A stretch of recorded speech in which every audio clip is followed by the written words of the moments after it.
Keep kicking up dust. Did I put 9/19? 8/19, 2025. We live. Zul Karnain. It's a blessing to be here. I don't care if it's 1 or 1,000. I don't care if it's 1 or 1,000 in the live. I got a sub. Okay. Okay. I don't know what that means. That's neither here nor there. Whether 1 or 1,000, we gonna be here. So let's talk about it. What we doing? Where we at? Where we on? Mic? Are we live? Microphone check. 1, 2. What is this? Zul Karnain. Make the Ummah great again. One love, one Ummah. Live from Miami, Florida. You know what it is. From New Orleans. And we here. Let's get to it. Yeah, what we watching? What we on? What we on? Look at my Muslim brother. He working. Like as a kid. That's Muslamatic from Chicago. One thing I think about when these guys see. All right, what we seeing? What happened today? Let's get into it. I don't know what's going on. Who can we check out on? Where do we go to see what's popping?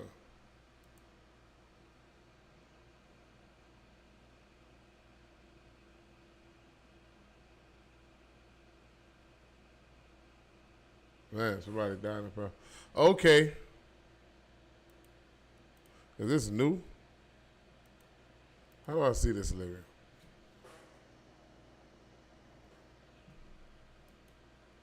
How do I play the? Why is that sound not playing? Oh, that is. Cut the block off. I told y'all my niggas got a program coming out for the ladies. It's called Lunch with the Doctor. Lunch with the Doctor. He hustling. It's called Lunch with the Doctor. Is this new or old? $500 donation to FDMG Academy, ladies. He back. $500 donation to FDMG Academy, and you get a free lunch with Dr. Umar, restaurant of your choice in the state of Wilmington, Delaware. I said we got a new program called Lunch with Dr. Umar. Private lunch. Ladies, you got to donate $500 to the FDMG Academy, and I will take you to lunch, private lunch, any restaurant you want in the state of Delaware. It's called Lunch with the Doctor, and it costs you $500. You don't pay for the lunch, I pay for the lunch. Dr. Umar is hilarious. Dr. Umar is hilarious. I was a staunch supporter of Dr. Umar, but I guess this is where black liberation has led us. You know what I'm saying? Once again, the common theme of this episode is, we shall overcome. Will we overcome? Is it still we shall overcome with the behavior of the Libyan? When I say Libyan, let me make it clear. I'm not talking about the country in North Africa, Libya. I'm talking about the indigenous black America. That's the slang I use to refer to the indigenous black American, the FBA or whatever. You know what I'm saying? I don't say the N-word. I don't like it, but people are acting niggardly. But I don't call that. It's too much negativity attached to that, man. When I just think about our ancestors on the plantations, whether it's South Carolina or North Carolina or Louisiana or Mississippi, tied to a tree, and some Nordic overseers, some country backwood, tobacco chewing, miseducated Nordic, taking a leather whip to our ancestors' backs, who are either here indigenous or imported from the transatlantic slave trade, and screaming the N-word at them. Nah, I can't even support it because it's rooted in evil, and no other ethnicity would do it. So I call them Libyans. So my Libyan, Dr. Umar, I was a supporter. I brought my son to meet him and all that. You know what I mean? But I think I heard something before even this, before you say he got hacked, they froze his account. I saw him on Don't Call Me White Girl podcast, and it hit me. Like I saw a clip, like you know how they be clip forming streams and clip forming interviews, and I saw a clip, and when he was talking about the different types of vagina that he was classifying and that he enjoys, and he broke it down, and that's when it just all of a sudden hit me. I'm like, man, this Libyan don't want to build no school. This Libyan's not trying to be a black leader. Like, imagine if we saw Frederick Douglass, the Honorable Marcus Mosiah Garvey, the Honorable Marcus Mosiah Garvey talking about that. It just takes away the seriousness of your mission. You know, Martin Luther King, Malcolm X, Medgar Evers, Kwame Ture, Ibrahim Traore, any of these brothers. You know what I mean? The brother before him. That was, that revolution was '83. That was a good year. So imagine if we saw the people that we, even here, Barack Obama, any black leader, 19 Keys, any of these people that people look up to, Rashad Bilal, Earn Your Leisure, people that people go to for guidance, leadership, whether it's in the spiritual, financial, mental health, economic, Pan-African sector, talking about these, things, and you could be funny, you could joke, you could be a comedian, but it takes away from the seriousness of what you got going on. So he's just compounding, and I don't backbite, I don't want to slander, but when you see stuff like this, he's just compounding to those who are anti-Dr. Umar, which I am not, but many are anti-Dr. Umar. He's adding them fuel to the fire in regard to what they may call grifting, swindling, taking funds under a false pretense. But the brother did buy the building, and he was making advancements to do it. But it's just, don't get these guys fuel to the fire. I know you won't get your internet whoop going, but, just walk into the shoes of the Marcus Garvey. Well, you should have that wristband that say, what would Marcus Garvey do, or what would Frederick Douglass do? But on the other hand, this is funny. Any restaurant in the state of Date with Dr. Umar. Don't hate. I'm not hating, brother. Brothers, I'm not hating. I'm not. Don't hate my ninja. My I ask Libyan. your wife if she want that luncheon, if I ask your wife if she want that luncheon, if I ask your baby mom do she want that luncheon with the doctor, we know what she gonna say, ninja. Don't test my intellectual gangster. If I roll up on your girlfriend, your living prisoner, you call her girlfriend. If I roll up on your living prisoner, Bro, he's a comedian. Prisoner, you call the girlfriend who ain't there because she want to be, she there because she got to be. If I roll up on your romantic prisoner, my brother, if I roll up on your romantic prisoner, you call a girlfriend who living with you because she got to, not because she want to. Do she want that lunch date with the doctor? Do you? This is what I'm saying. This is the Prince of Pan-Africanism, the most requested black scholar in the world from America. So, that's self-titled. He funny. My man's is funny. But I'm just like, come on, bro. We got bigger fish to fry. We don't need more jesters. We need more leaders. We don't need more jesters. We need more leaders. But he's funny, and this is why he's big. So I salute him. I'm not hating at all. But it just it hit me and made me think, the school's not priority number one. That's how I would say. I'm not going to say you don't want to build a school, but after seeing that clip, I was like, it's not priority number one. You know what I'm saying? When the Nation of Islam and all that was going around and building Clara Muhammad schools all around the country, they was on it. You know what I'm saying? They was buying buildings. They had a congregation of people and followers, and they were establishing schools and building temples. So, it ain't hard. You know what I mean? But it is what it is. What else we got? Why is this going on? It's a nice watch. What's going on in the world, bro? What's going on? This is the hip hop page. What's going on? Let's go see what's on Al Jazeera, man. Al Jazeera.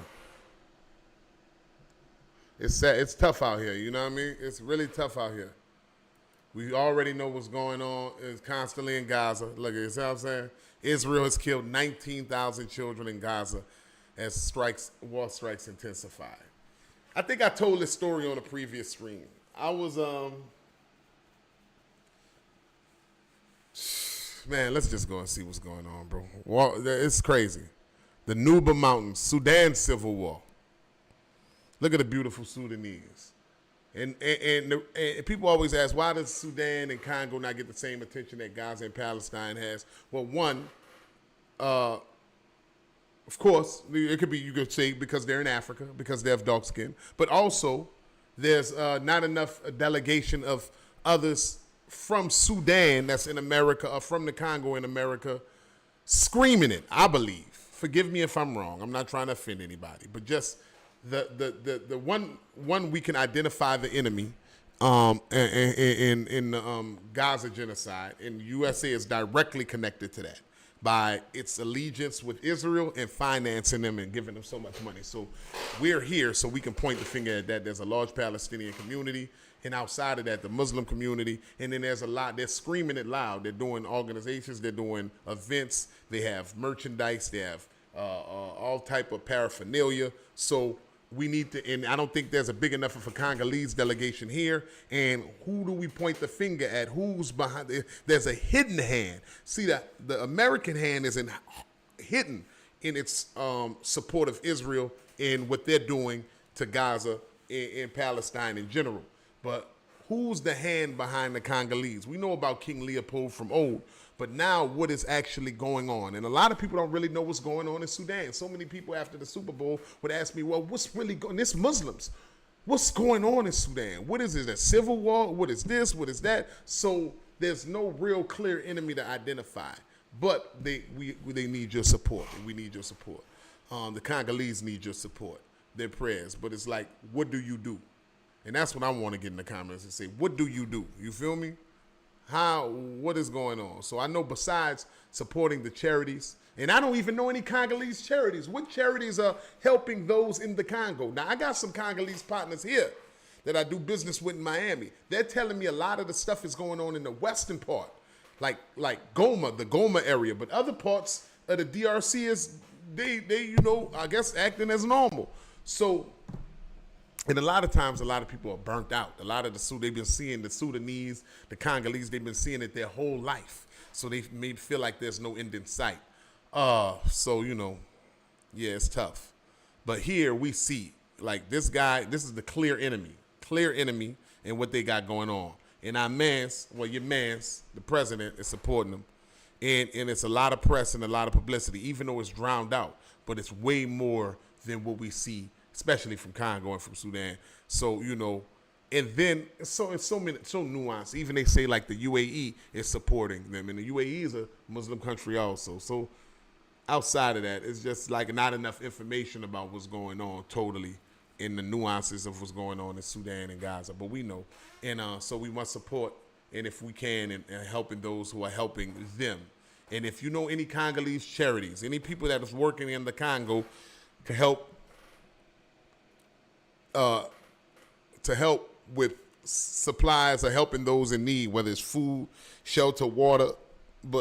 And somebody break down what's going on. Who are the aggressors? Who's financing? Because I know it's either tribal or people inside the country. Like it's not another nation, clear nation against them. It's so nuanced, so detailed that we don't really know. So, because I talk to people from the Congo and they it's vague in it. Of course, they're doing the child labor, but it's other people from the Congo oppressing other people from the Congo, and there's the hidden hands manipulating this, and of course it's all tied to money, minerals. What they've been doing to Africa for 1,000 some odd years. You feel what I'm saying? Well, since colonization, not 1,000 years, however long, since the European, because God blessed Africa with everything in it, and these people went go get it.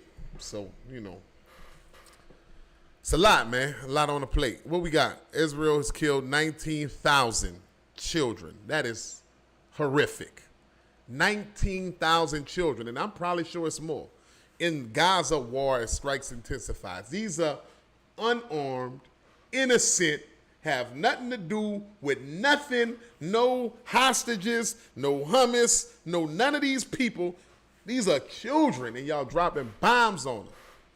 You know what I'm saying? And taking pride in it with no remorse. At least 18,885 children are among the more than 62,000 Palestinians killed by Israel since the start of the genocidal war in Gaza. Now, are they since what I'm saying, it's all like I said, a lot of people reach out speak about this country, speak about that country.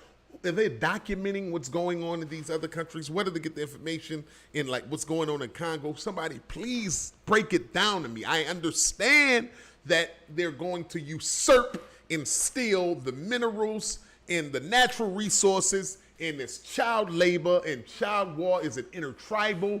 Who's the hidden hand? Who's the European force, the white supremacist force that's paying off this tribal leader, this, that, and the third? Break it down. Because like I said, I talked to many people from the DRC, formerly known as Zaire. I have the Royal Kinshasa, I was inspired by Kinshasa, the city name, and I don't know too much about Mobutu Sese Seko other than the rumble in the jungle. But what is going on? And was this going on when he was there? Let's start there, in the words of FYBJ Maine. But man, yeah, it's global. But it's a sad situation. Yeah, how y'all do that? And where's the end? Can somebody get in the comments? How does this end? How do we see this playing out? Because I know how the Israelis want it to play out. I've heard from a Zionist, as they call them, who's a citizen of Israel, Israeli American. I just happen to be working out in the gym. You know what I'm saying? I'm looking like who I'm looking like, so they don't know I'm Muslim. I ain't had to make the Ummah Great Again hat on. I'm just a Libyan with a beard in the gym. And I overheard him talking to his fellow Israeli partner, saying that they're taking everywhere Gaza is not the end. Like, Gaza is just the beginning. They say we going to get everywhere where Abraham's foot stepped. Everywhere that Abraham's foot stepped, that's what he's going to get. He was saying Saudi Arabia, the Emirates, everywhere, Lebanon, Syria, all this, the greater Israel. So, but in our regard, the resistance, the righteous, the wrath of the righteous, where does it end? Allahu Alam, only Allah knows, but we got to continue to make the effort. You know what I mean? Yeah, so when you hear this type of stuff, it's disheartening. We live. Where we at? Okay. Get in the chat, man. What we talking about? How do I put the chat on the screen? That's what I need to figure out. Oh, they do that when they be streaming on Twitch. I got it. I figured it out. So what they do, they mute this. And they go here. You hear me? But then it's like this, so this crazy. We'll do that later. We'll figure that out. I'm not doing that right now. Yeah, I got to get my mans over here. What are we talking about? What else is going on in pop culture? Let's get back to the ground with the foolishness. Let's see. How about Mufti Mink, though? I don't know. What's popping on headlines? The Shade Room. This is what Libyans like to watch. Fat Joe says he felt guilty enjoying Gunna's album post-rap allegations. The album was fire. Sure. I'm sure. Stephen A. Smith and his daughter. She's paying to get that on there. Amber Rose with the weave. All of us are selective sinners. We choose the sins we are comfortable with and judge others that commit the ones we're uncomfortable with. Let's not judge. Well, I mean, you can pass your judgment, but, you know, we're humans, whatever.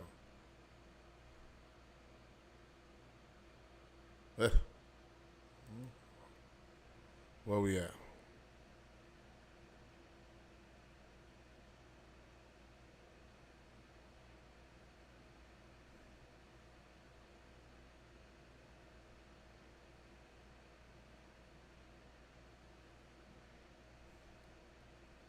What is this?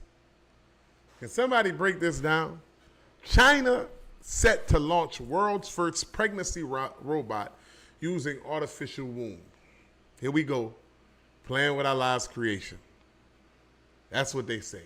Trying to do Allah's job. But then, of course, it'll be insufficient. That's neither here nor there.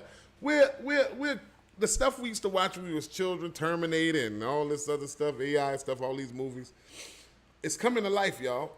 It's coming to life. We seeing it live firsthand. Now, you best believe there's going to be an influx in Down syndrome and autism and all of these other handicaps because it ain't what it is. And I mean, like, you know, I don't know. Is it going to be like, you know, the human, of course, the human sperm and human egg, and then it's nurtured in this artificial womb? We'll see. What do y'all think about that? Like, what do you think of the becoming of that?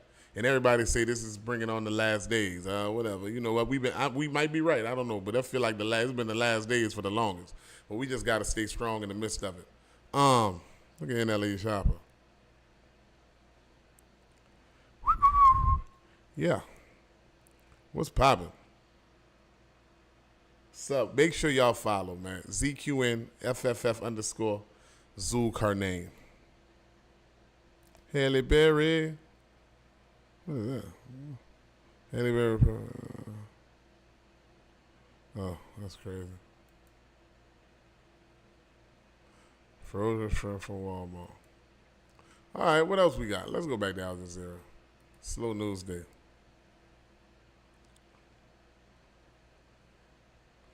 The journalist. You know, I did see that. Al Jazeera journalist murdered. The whole team. The whole team. Let's see. May Allah grant them all Jannatul Firdaus. Al Jazeera's Anas al-Sharif was an outcry for the loss of his life. And also Muhammad Khorraki. I want to pronounce that correctly. And I recently saw on the Joe Budden podcast, the brother Mark Lamont Hill, who was a journalist, may still be a journalist for Al Jazeera. He made on the pie as he's a cast member on the Joe Budden podcast, which I regularly watch. I used to be a patroni paying the $5 a month, but I felt like I wasn't getting nothing. Yeah, every time they put some Patreon out with a guest that I want to see that I'm not seeing on YouTube, they want you to upgrade to pay some more money. And then they started putting the Patreon stuff on YouTube. So I'm like, let me save my left five. Joe got it. But either or. So Mark Lamont Hill mentioned that, all of his colleagues that worked at Al Jazeera who were in Gaza reporting the genocide, or the G-side, or however you want to, I don't know how to, I ain't even trying to, whatever. Just share it, share the post. I don't know. If they shadow ban you, they shadow ban you. But we making the effort at least. But I would like to get it out. But they all were murdered. They all were massacred, They all were martyred. And, it was kind of glazed over. It wasn't kind of glazed over. It was glazed over. And, I guess Joe don't want to lose that prize picks money. Joe got them sponsorships. Yusuf, let's call him Yusuf. Yusuf Badoon. Yusuf Badoon glazed over it, and because he doesn't want to lose sponsorships or prize pick money, I guess it's a touchy subject. Or maybe it hit him off guard, like they say with Mr. Beast. But they know what it is. They don't want to play with it. But it's becoming that. And I've been said this last year. The more and more that Israel continues to commit this genocide, they're only just they're uncovering themselves for who they are, and they're going to have more vitriol. It's going to be so much you can't hide it. The vitriol is going to increase against them in their program, in the massacre and the genocide that they're committing, but it's going to backfire upon the vitriol and hate for their country and their countrymen. They talk about anti-Semitism. It's going to only increase, especially as it infects the American. If Americans lose financially or lives or something like this, it ain't going to be the Libyans that's going to be up in an uproar. It's already starting with the lady Marjorie Green or whatever her name is. Forgive me. I catch stuff as a hit and miss. But we see her barking because it continues to affect if it affects financially, it's going to be a negative backlash, not only on Israel, but its citizens and, Jewish people that look like the ones that they see causing the havoc in Israel. You know what I mean? I don't think the black Israelites or the Ethiopian Jews are going to catch too much backlash. But the ones that look like Netanyahu or ones running around with the blue and white flag or whatever, and especially, Americans be ignorant. They don't know left from right, up from down. They just, if you looking like that, they might come for you. You got that flag, whatever. I saw a young Christian brother at school with the Star of David on. So, you can't, just because they got the Star of David don't mean they Jewish. But either or, man, Allah grant all of these brothers Jannatul Firdaus. I would like to watch, let's see here. And they're mourning the journalists. Watch how they mourn. Look at the tribute. It's crazy. Moment of silence, is it?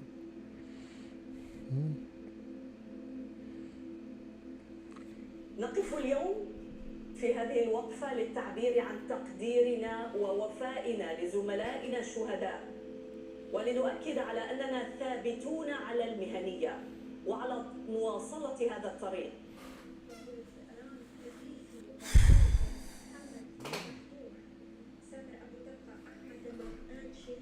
See, They're all the same twice. They left us. We are here today, standing in the choice. تولد الإرادة وتولد الصلابة والمضي قدما. how can any human support this? See, this is the thing right here. That's what separates what's going on in other countries, whether the Uyghur Muslims, Congo, Sudan. This is getting a lot of much more press and publicity. And it's atrocious what they're doing. So with that being said, how can anybody with a heart not be affected by this? Like, how can you still say you stand with X, Y, and Z when you see the heinous crimes they're doing? You don't got to be Palestinian. You don't got to be Muslim. This is inhumane. This is a journalist. It's 20,000 children. What the hell? But, you know, the chickens will come home to roost.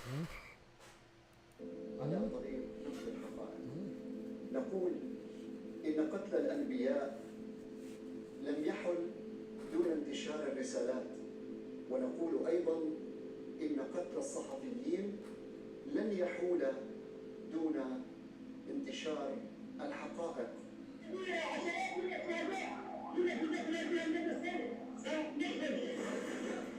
عدد من المدارس إخلاعها فورا وسيتم وأنه سيتم قصف المدرسة مخلاة ومهددة بالقصف جسامين. If they had real evidence, do you not think they would put it out up It's crazy. right away in the international?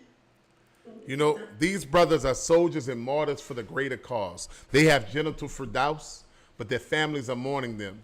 But their death is not in vain. It's only compounding to what will be the end of this Israeli genocide and victory for the oppressed and ultimately victory for the believers. This is not just an attack on Palestine or Gaza. This is an attack on Islam also. And this is what I try to tell people. They be like, well, why you black? You ain't, man, look, I'm Muslim. They're humans. They're my brothers. And not only that, they're trying to, if they have control of this whole area, this is a holy land for the Muslims. Jerusalem. Not only the Muslims, but the Christians. And Al-Aqsa is a mosque where the Muslims go pray, where all the prophets went pray at, that has great reward. So if they have full control of that area, you think they're going to let us come and still pray there and do Jumu'ah there and do any of that there? So we got to stand. You got to resist. You got to, you know what I mean, balk back. However you want to do it. However it need to be done. But it need to be done. You can't just let that happen, let that slide. As a Muslim, what if they were doing this in Mecca? What if they were doing this in Medina? Gaza, West Bank, these are right around the Holy Land of Jerusalem. And if they take and eradicate all of the Muslims out of there, which their plan is, how can a Muslim go there? You think they're going to keep Al-Aqsa as a mosque for the Muslims to worship in? When I went long time ago, I don't know, 2016, they had the IDF sitting outside, you know, only, I guess, being security to make sure only Muslims went in there. And as a black man, you know, they didn't know who I was. I looked American, I guess, so they wanted to make sure I wasn't just trying to come see it. So I had to recite the Fatiha to get past the gate. But you think they're going to be doing that now? You know, you think they're going to be letting Muslims fly in from all over the world to worship in the third holy land at the mosque that the Prophet Muhammad sallallahu alaihi wasallam traveled to? You know what I mean? So that's why we got to bark back. It's really an obligation as a Muslim because, you know, some type of resistance, however you want to do it. But if we see it wrong, we got to speak out against it. Like I said, Jerusalem is an Islamic holy land. Al-Aqsa is a holy mosque. The Israeli government does not want to preserve Al-Aqsa for the Muslims.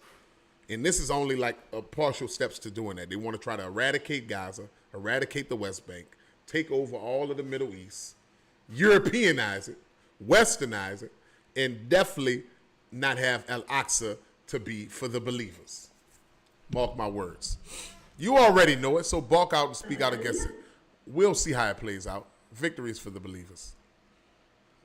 Victory is for the believers. Make sure y'all follow FFF_Zulkarnain, Instagram, TikTok, Twitter. I'm in here, man. I need some people to talk to me. What we need to talk about? Talk to me. Yes, sir. What's going on in Africa? Nigeria. Mali's former prime minister charged with embezzlement. Law. Africans hustling. Huh? Africa, stay hustling. Oh, that's it right there. Hold on. Stay hustling. We don't know what's going on. I know. Hey, I don't want.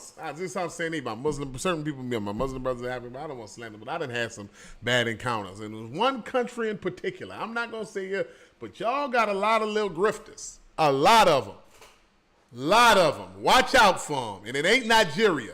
Nigeria, they doing it on a big scale. This other country going after people that look like you for small, petty hustling. You know what I'm saying? Nigeria, they going after countries. They going after people with a big bag, selling mythical airports to a country. That ain't hurt me. They going to get that money. Hush Puppy going to get that bag.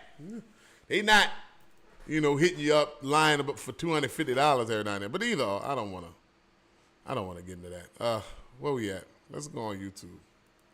It's on YouTube, man.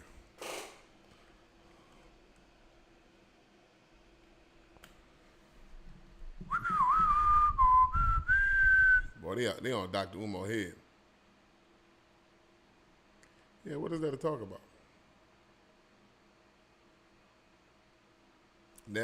See, I ain't get all that. Yeah, I'm going to get a list. We're going to get a list. We're going to come back. We're going to get a list.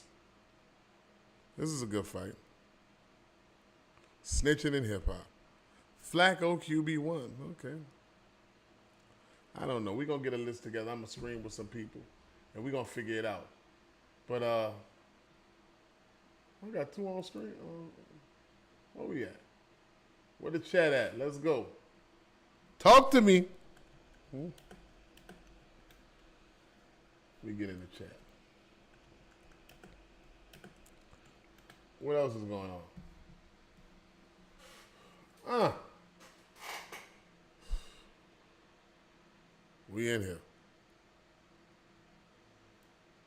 Live on YouTube, live on YouTube, Twitch, whatever. I like this guy here with New Music, Grits and Eggs podcast.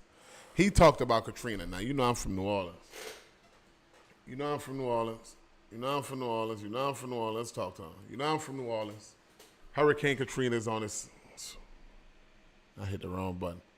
Let me hit my son. Where we at? I'm here.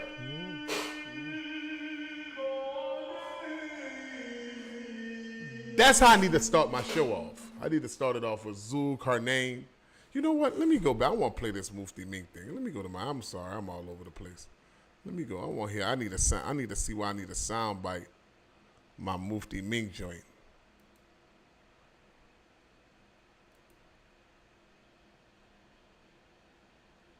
Yes, that's it. Will you take this and halal around, make the Ummah great again? Well, it's not a bad statement, obviously. Everyone wants to make them, but Ummah's always been great. So to make it great again, it would mean that it's not great. Well, not that it's not great, but it's not as glory days of prominence. The time of Khalifa. So, may Allah make it easy. So, what advice do you think we could do? Because I'm from America. We came out here to see. What advice would you think we could do to make it back together again, unified all over the globe, strong? I've been striving for a good understanding between members of Mufti Mink. many years. Shout out Mufti Mink. If we have a better understanding between us, with the different types of Muslims that we have, better understanding, and we feel for each other. Like I said yesterday in my speech, if you heard it, that the believers are like one body. Yes. So the believers are like one body, so there are different organs and so on.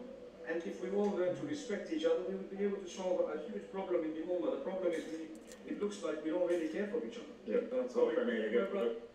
All right, I'm trying to look so I can clip for him.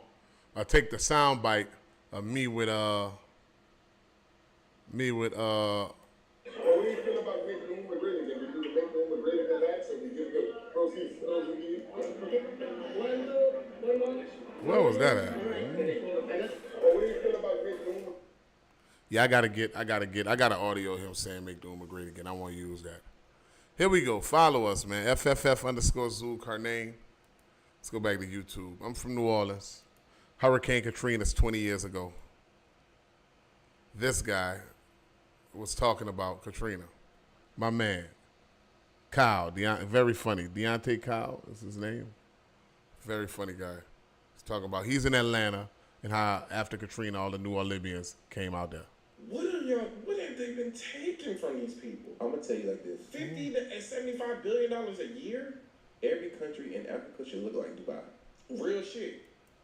Okay. 10% for black people. If you want to be in the Do streets, not play with them niggas. That's what you talking about, New Orleans. Huh? whacking shit. Yes. Believe me. Inmates being let out. Inmates being left to dead. Let's talk about Black Katrina, men shot down 20 in years the ago. street by vigilantes. Yeah. The news, the way the news covered it, survivors versus looters. Mm-hmm. This was, you know, it set the stage for the gentrification of New Orleans. Facts. But also, like, yeah, bro, they trying to get rid of niggas. They trying to kill niggas. Yeah. It just is what it is. Because And it they was- effectively did kill me. Yeah. Because if you went to New Orleans before Katrina and after, it's two totally different places. I've never been to New Orleans before Katrina. Two totally different places. It was a great place. Fuck it, if a nigga was outside, nigga. If a nigga was outside in 95, nigga ain't that nigga a gangster. He quoting Soldier Slim. Yeah. Yeah. Read it in week. Mm-hmm. Right, we got so slim out of it. Murder capital of the world. Of the United States. Of the United States, Yeah. niggas is down there where really killing shit. Kill it. And also another thing we get from Katrina, New Orleans Exposed. Yeah. We get to watch those documentaries. And the Murder Capital documentary I produced. And Wait, hold up. It's not a good thing, but you got the violence. Hold up. Shout out Video Wayne, the originator of the New Orleans documentary. He did the New Orleans Exposed, which was ultimately an inspiration for me to do the Murder Capital documentary that's on YouTube. Check it out. MurdaCapital. This is after Katrina, but it's a beautiful documentary, and it humanizes us because as they try to show us as subhuman, which we're not. But let's go. You got some violence out of that shit. There was a lot of violence came out of that. Them niggas was in survival mode. I ain't gonna If lie. you was in the streets, they was coming to get you. They was coming to get you. Listen, bro. It just exposed you to a different type of street nigga. Like Yes. These niggas is different level street. Street Libyans. these are when you think street nigga, New Orleans, for sure. There's no hesitancy. Them niggas was robbing and killing everything. Everything. If you had it, they thought you had it. They was coming. They was coming to get you. Because they look at robbing as a part of hustling. Yeah. That's it. Yeah. We got to get We gotta get them, bro. The violence that came with it was a little crazy, Yeah. but you know, good people. they good people. Great people. Bro. They They good not. people. If you in the street, you don't want to be in the streets with them niggas. Nah. If you faking it in the streets and you playing around, Yeah. them ain't the niggas you want to be in the Do streets. not play with them niggas. They coming to get you. They was whacking shit. Yes. Unfortunately, you know what I'm saying? Yeah. Unfortunately, but It's part of the story. But a reality, Yeah. a real reality. I come down here and turn the crock pot on, or just put it on warm. But yeah, it was, you know, it's one of those things where like, man, that shit, it changed everything. Yeah. It changed the trajectory of our lives too, though. Yeah. Not only that, I got to say warning. Say every nigga for Warning. Warning. What's up, warning? I need look. Now, yes, what he is saying is true. What he is saying is true. And I have, you know, I'm from New Orleans, so I was there. You can ask Jeezy. You can ask Coach K. I was a young mustache running around, and it makes me think about all of the people from New Orleans, or many of the people that I know that went out there that lost their freedom. Yes. Okay, we'll talk about you. That lost their freedom. A young guy I went to college with, Mel. He went out there, did a foolish act, got convicted of murder, doing 60 years in a Georgia prison. My man Slugger. Shout out Slugger, shout out P-Town Mo. And Slugger, I forgot Slugger, little brother. Mo getting in the comments and his brother name, but I used to be out there with them. This was after Katrina, man. He had a house. They used to let me sleep at the house, man. Bunk beds in the room. You know, Slugger had about 7-8 cars. Showed nothing but love. We know Slugger. Yep, Slugger locked up. I think he's supposed to be coming home, but you know, he got caught up in some foolishness. You know what I'm saying? And announced to me he ain't even do it. But either or, the point was New Orleans people went out there and got to it. Slugger had 6-7 cars, used to throw me the keys, 645, Maxima, let me do whatever, do my thing. I'm sleeping in a bunk bed with his little brother out off of 166, is that Greenbrier or something? So, but to see him and his brother get locked up knowing they were good-hearted individuals. Like I said, I slept in a room with him. We'd be talking at night. He was a teenager then, but just about his aspirations, his goals. And then years later, I found out he get caught up on a charge, murder charge, got all his time. But yes, New Orleans did go out there and go get to it. We hear rumors of them going through Strokers, robbing a Stroker strip club, going through the roof, Magic City, all that. Yeah, it was hectic after Hurricane Katrina. That's the documentaries that need to be made. Can somebody make that documentary? Not about, because we have plenty about the suffering that happened in New Orleans during Katrina and the people that stayed that was in the dome. But what about the people that had a little money that got up out of there? And then what happened in Houston? What happened in Atlanta? What happened in certain parts of Florida? Yeah, that's the documentary. The tales of the sluggers. The tales of the Libyans from New Orleans on Martin Luther King in Atlanta. Outside, what was the restaurant we all used to get the sandwiches at? World famous. What was that? Somebody get in the comments. Not Phillies. Was it Phillies something? But you go get the sandwiches, man, on Martin Luther King. Yeah. And my man Harik opened up a satellite office a satellite shop in New Orleans years after, but he closed that down. What was the name of? I don't forget. And Mr. Everything, right outside Mr. Everything. They had a lot of New Orleanians out there on Martin Luther King posted up getting to it. You know what I'm saying? So, and a lot of them went to jail. I don't know too many got killed. A lot of them went to jail. They got caught up playing in Georgia, playing in Texas, but they got to it. It was by any means, like old Kyle said. So, that we need to make a documentary about that. Those New Orleanians that went out and got to some money, and they, by as they say, any means necessary. Fight, no flight. Robbery, hustling, getting to the bag, kicking in doors, go and get it. Yeah. So Slugger's supposed to be coming home. Shout out Slugger.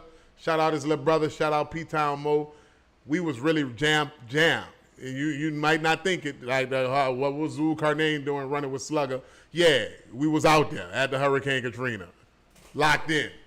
And I wasn't locked in like that, but just coming and going. Like whenever I'm in Atlanta, what's that? We go hang and give me up straight to Crash, ride around, go to the club. Yeah, it was love. It was exciting times. Can we make a film about those exciting times post-Katrina? We was on a whole Southeast run. The Carolinas, Georgia, Texas, on a tour, Chitlin circuit, running it, making it happen. So, I'm going to leave it at that. Man, New Orleans, bro, you got to love it. 20 years after we here, beautiful place. New Orleans still ain't been back right since. We done dropped the ball on letting it. They done locked Ray Nagin up. They trying to go at the Cantrell. If you're a brown paper bag or darker, they look like they trying to come get you. But the old New Orleans, man, Lord, I miss the old New Orleans. Man, that's why I left. That's why I moved out of New Orleans, because I was sick seeing this new New Orleans, physically sick, stomach hurting, pain, sitting outside uptown. I was staying in Irish Channel. I forgot, man. I'll be forgetting the streets. The street right behind Magazine. Was it Constance? I don't know. Something like that. But uptown, Irish Channel. It's a whole different world. I was like, man, this ain't the Leavenworth I know. This ain't what T. Brown and Theron and AB and all them. You know what I'm saying? We was shooting dice at what was the park? Start with a C, not Conrad. Lord, that's Holly Grove. I know that. Clay Park. Used to be at Clay Park in Saraparoo. Yeah, whole different world. That's where I come up at. The Thomas. Show love like Bub. Bub home. Shout out Bunny. They got the shirts. They pumping. They hustling. Platinum shears. All that's a new world. So, but nothing stays the same. But so that whole transformation that was going on, I couldn't really stomach it. I had to come to some place like a South Florida and get with all these different, cultural people, islanders, and it's an international city. So I'm not, it's not just a black or white thing. And you know what I'm saying? They tried to mix New Orleans with powdered milk and water. You know that milk that you make with water? It's like they made milk like that and just threw it in New Orleans and tried to whatever. But New Orleans is so powerful, it just overcomes whatever comes in it. You're not about to change New Orleans. New Orleans will change you. But still, with that being said, I just couldn't, I missed the New Orleans, the old New Orleans, and I had having a lot of boys. It was just going to be a stressful, anxious headache. I would have just been living off fate, thinking about my sons running around in that city, because I knew how it was for me, and I only made it by the mercy of Allah. So I don't want to be thinking about, and anything can happen to anybody anywhere, but just, we know, running around, and I know they like me. They going to be wanting to be, let me go see what's happening up here, out there. Let me go in the east. Let me go there. Let me go uptown. Let me go in the back of town. Let me go Nine Wall. Nah, I can't have it. So, and we're going to leave it at that. ZQN1Umba.com, man, it's a blessing. I don't care if it's 1 or 1,000. I'm going to be here talking to the people. So spread the word. Chop it up. Share it. Clip it. Whoop it. We kicking up dust. Live. Thank you.